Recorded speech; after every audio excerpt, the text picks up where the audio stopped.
नमस्कार। Welcome to stock infuse. तो चलिए वीडियो की शुरुआत करते हैं मार्केट के साथ। मार्केट में 0.21% की तेजी देखने को मिली है, लेकिन मुझे लगता है कि अगर आपके पोर्टफोलियो में ग्रोथ स्टॉक्स होगा तो आपके पोर्टफोलियो ने निफ्टी 50 को बीट किया होगा। अब दोस्तों, मार्केट में जब भी तेजी होती है तो ग्रोथ स्टॉक्स में ज़्यादा तेजी देखने को मिलती है, और जब मार्केट में गिरावट होती है तो पिटाई भी ग्रोथ स्टॉक्स में ज़्यादा होती है।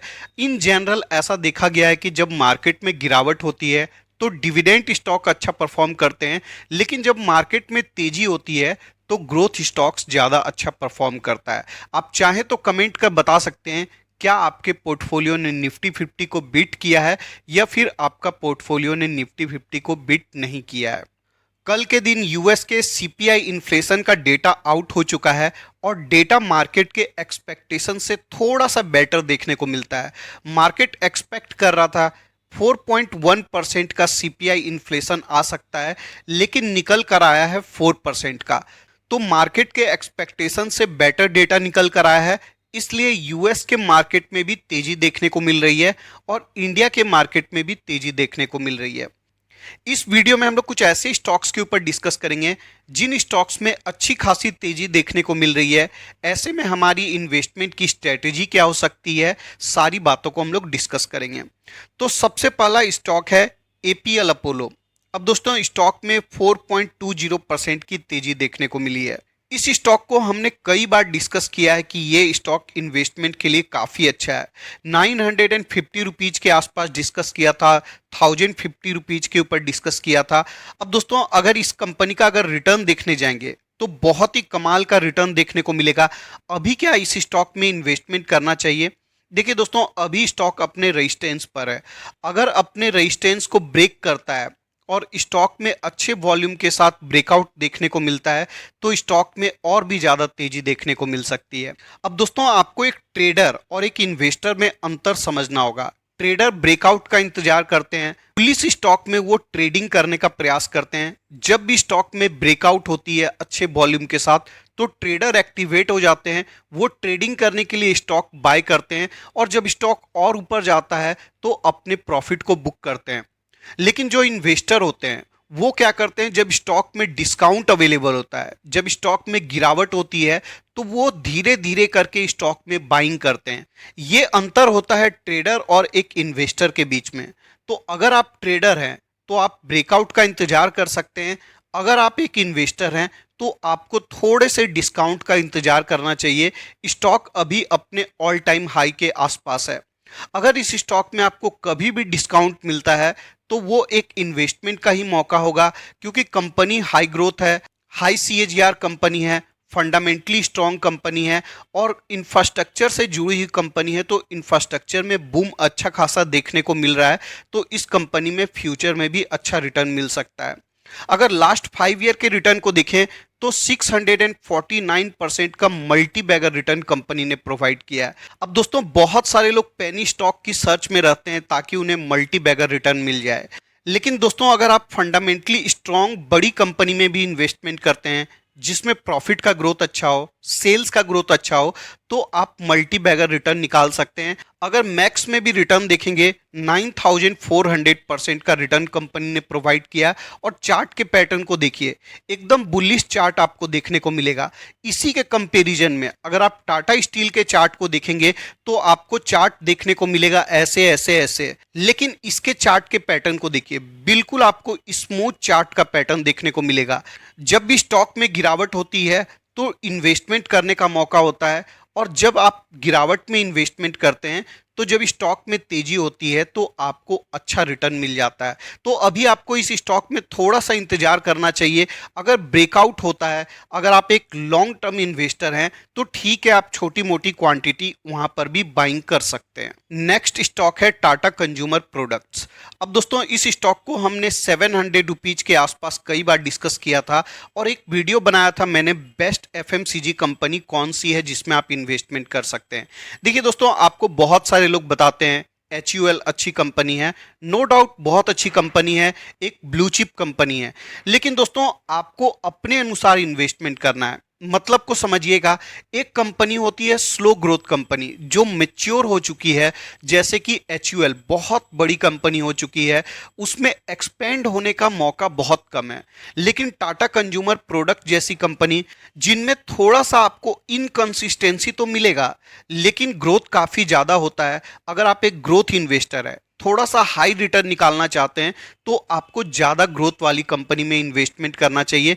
Tata consumer product fundamentally strong company है, अपने डिस्ट्रीब्यूशन नेटवर्क को बढ़ाते जा रही है और आने वाले समय में ये कंपनी अच्छा रिटर्न प्रोवाइड कर सकती है। लेकिन ये भी कंपनी अपने रेजिस्टेंस पर है, तो अभी मुझे लगता है कि आपको बाइंग से थोड़ा सा बचना चाहिए। मान लीजिए एक बार स्टॉक में आपको ब्रेकआउट देखने को मिल जाता है, कंफर्म ब्रेकआउट मैं आपको इन्फॉर्म कर दूंगा, तो आप डेफिनेटली इस स्टॉक में लॉन्ग टर्म के लिए इन्वेस्टमेंट कर सकते हैं। छोटा मोटा इन्वेस्टमेंट करिएगा, बड़ा इन्वेस्टमेंट तब किया जाता है जब स्टॉक में डिस्काउंट अवेलेबल होता है। अब दोस्तों, इस कंपनी में जैसे ही तेजी आई है, जैसे ही अपने रेजिस्टेंस के ऊपर आया है, वैसे ही आपको नए नए टारगेट्स देखने को मिल जाएंगे। 910 रुपीज का टारगेट मोतीलाल ओसवाल ने दिया है। आईसीआईसीआई डायरेक्ट की तरफ से टारगेट निकल कर आया है 900 रुपीज का। अब दोस्तों, यहीं पर गेम होता है। आप समझिए, जब स्टॉक 700 रुपीज पर था तो क्या स्टॉक बुरा था? कंपनी बुरी थी? बिल्कुल नहीं थी। लेकिन रिसर्च रिपोर्ट कब निकल कर आता है? जब स्टॉक अपने ऑल टाइम हाई के आसपास पहुंच चुका है। 900 रुपीज के आसपास इसका ऑल टाइम हाई है और तभी आपको टारगेट देखने को मिल जाता है। तो आपको समझना चाहिए दोस्तों, अभी प्रॉफिट बुकिंग का टाइम है और अभी के समय टारगेट निकल कर आता है तो रिटेल इन्वेस्टर बाइंग करने लगते हैं। ऐसा मत करिए, थोड़ा सा डिस्काउंट का इंतजार करिए। डिस्काउंट होगा, मैं आपको इन्फॉर्म कर दूंगा। नेक्स्ट स्टॉक है टानला प्लेटफॉर्म। अब दोस्तों, इस कंपनी को हमने 500 रुपीज के आसपास डिस्कस किया था, 600 रुपीज के आसपास डिस्कस किया था और मैंने बोला था ये एक बहुत ही हाई ग्रोथ कंपनी है और अभी डिस्काउंट पर अवेलेबल है, बहुत ज़्यादा गिरावट का पॉसिबिलिटीज़ नहीं है, तो इस स्टॉक में इन्वेस्टमेंट कर सकते हैं। अब दोस्तों, पिछले 1 मंथ का रिटर्न देखिए, 48% कंपनी ऊपर जा चुकी है। तो आप समझिए किस प्रकार की कंपनी है। जब स्टॉक में तेजी आती है, बहुत ज़्यादा तेजी आती है, और जब स्टॉक में गिरावट होती है तो 70% 80% स्टॉक आसानी से टूट जाता है। ये मैंने आपको बताया था, और जब बताया था तब मैंने ये भी बोला था कि ये एक high risky high rewarding company है, बहुत ज़्यादा इन्वेस्टमेंट ऐसी कंपनी में नहीं की जाती है। लेकिन हाँ, जब डिस्काउंट पर स्टॉक अवेलेबल होता है तो अगर आप छोटा मोटा इन्वेस्टमेंट भी करते हैं तो आगे चलकर छोटा मोटा इन्वेस्टमेंट ही आपका बहुत बड़ा इन्वेस्टमेंट बन जाता है। अभी के समय स्टॉक के प्राइस को देखें, 1000 रुपीज पर पहुंच चुका है। अब दोस्तों, स्टॉक अपने रेजिस्टेंस पर पहुंच चुका है। हो सकता है इस स्टॉक में प्रॉफिट बुकिंग भी देखने को मिल जाए और हो सकता है स्टॉक में ब्रेकआउट भी देखने को मिल जाए।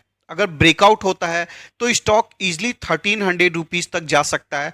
अगर प्रॉफिट बुकिंग होती है तो 750 रुपीज के आसपास वापस से आपको मिल सकता है। तो अपने अनुसार इन्वेस्टमेंट करिएगा। जिस प्रकार का अपडेट निकल कर आएगा कंपनी में, मैं आपको रेगुलर बेसिस पर अपडेट करता जाऊंगा।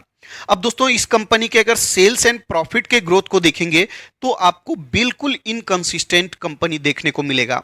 अगर प्रॉफिट को देखने जाइएगा तो कभी प्रॉफिट बहुत ज़्यादा बढ़ता है, कभी बहुत ज़्यादा घटता है। अब देखिए दोस्तों, 30 करोड़ का प्रॉफिट था, 211 करोड़ का कंपनी को लॉस होता है। उसके बाद प्रॉफिट 356 करोड़ होता है, बढ़कर 539 होता है, और लास्ट ईयर में कंपनी का प्रॉफिट घटा था, 448 करोड़ का हो गया था। इसलिए स्टॉक में भी गिरावट देखने को मिल रही थी।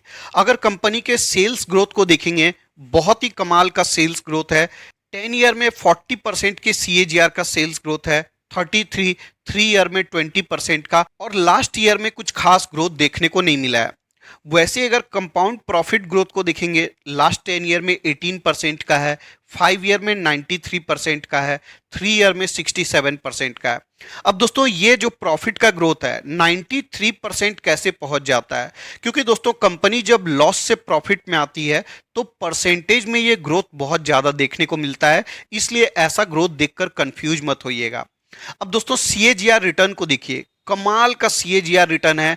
लास्ट 10 ईयर में 77% का, 5 ईयर में 100% का, 3 ईयर में 144% का। अब दोस्तों ऐसा रिटर्न कमाने के लिए आपको बहुत हाई रिस्क भी लेना पड़ता है, इसलिए मैंने बोला था अगर आपको इन्वेस्टमेंट करना होगा छोटा इन्वेस्टमेंट कर सकते हैं। एक ग्रोइंग सेक्टर की कंपनी है, कंपनी जिस सेगमेंट में काम करती है सी पास में, वहां बहुत ज्यादा हाई ग्रोथ है, एक हाइपर ग्रोथ आप बोल सकते हैं, इसलिए कंपनी में भी आपको फ्यूचर में बड़ा रिटर्न मिल सकता है। अगर शेयर होल्डिंग को देखेंगे, प्रमोटर का होल्डिंग थोड़ा सा आपको बढ़ता हुआ नजर आएगा, एफआईआई का भी होल्डिंग बढ़ता हुआ नजर आएगा, डीआईआई ने कुछ खास इन्वेस्टमेंट नहीं किया है, और पब्लिक के होल्डिंग को देखें तो छोटे मोटे प्रतिशत में कम होता हुआ नजर आया। कंपनी अगेन बोलना चाहूंगा हाई रिस्क की हाई रिवॉर्डिंग कंपनी है। अगर 750-800 रुपीज के आसपास मिलता है तो आप डेफिनेटली छोटा मोटा इन्वेस्टमेंट इस कंपनी में कर सकते हैं। नेक्स्ट स्टॉक है KEI इंडस्ट्रीज। स्टॉक में 4.77% की तेजी देखने को मिली है। अब दोस्तों इस स्टॉक को हम लोग 1000 रुपीज के आसपास से डिस्कस कर रहे हैं। मैंने कई बार बोला है ये कंपनी इन्वेस्टमेंट करने के लिए बहुत अच्छी कंपनी है। जब से हमने डिस्कस किया है कुछ ही महीनों में स्टॉक ने डबल से भी ज्यादा रिटर्न प्रोवाइड कर दिया है, 140% का रिटर्न कंपनी ने प्रोवाइड कर दिया है। अब दोस्तों कंपनी वायर्स एंड केबल्स के सेगमेंट में है और इंडिया की दूसरी सबसे बड़ी कंपनी है वायर्स एंड केबल्स के सेगमेंट में। मार्केट कैप अभी भी छोटा है, कंपनी का प्राइस टू अर्निंग रेशियो 41 का है। अब दोस्तों अगर हिस्टोरिकली कंपनी के प्राइस टू अर्निंग रेशियो को देखने जाएंगे तो आपको अभी के समय थोड़ा सा ज्यादा लगेगा। पिछले 5 साल का प्राइस टू अर्निंग रेशियो देखिएगा 21 का है, अभी के समय 41 का है। अब इस कंपनी में भी ग्रोथ काफी हाई है। अगर कंपनी का सेल्स का ग्रोथ देखेंगे तो कमाल का सेल्स का ग्रोथ है, 15% का, 15% का, लास्ट 3 ईयर में 12% का है और ट्रेलिंग 12 मंथ में 21% का है। प्रॉफिट का ग्रोथ उससे भी ज्यादा कमाल का है। और अगर रिटर्न को देखने जाएंगे तो रिटर्न भी काफी ज्यादा कमाल का नजर आता है। लास्ट 10 ईयर में 71% का CAGR है, लास्ट 5 ईयर में 38% का CAGR है, 3 ईयर में 87% का है और 1 ईयर में कंपनी ने 77% का एब्सोल्यूट रिटर्न प्रोवाइड किया है। अगर शेयर होल्डिंग पैटर्न को देखेंगे तो प्रमोटर का होल्डिंग आपको कम होता हुआ नजर आएगा, लेकिन एफआईआई का होल्डिंग बढ़ता हुआ नजर आएगा, डीआईआई का भी होल्डिंग बढ़ता हुआ नजर आएगा और पब्लिक का होल्डिंग को देखें तो ओवरऑल कम होता हुआ नजर आ रहा है। अगर कंपनी के आरओसी को देखेंगे तो ये भी कमाल का है, रिटर्न ऑन इक्विटी भी कमाल का है, डेट फ्री कंपनी है, कैश रिच कंपनी है और जिस प्रकार का बूस्ट इंडिया के इंफ्रास्ट्रक्चर में आने वाले समय में होगा, वायर्स एंड केबल्स की जरूरत पड़ेगी। जो भी मेट्रो बनता है उसके लिए जो हाई टेंशन वायर होता है इस कंपनी के द्वारा ही बनाया जाता है। काफ़ी अच्छी कंपनी है इन्वेस्टमेंट करने के लिए। अभी तो अपने ऑल टाइम हाई के आसपास है, तो अभी थोड़ा सा बचना चाहिए। जब भी स्टॉक में डिस्काउंट अवेलेबल होगा मैं आपको इन्फॉर्म कर दूंगा कि आपको कौन से लेवल पर इन्वेस्टमेंट करना है।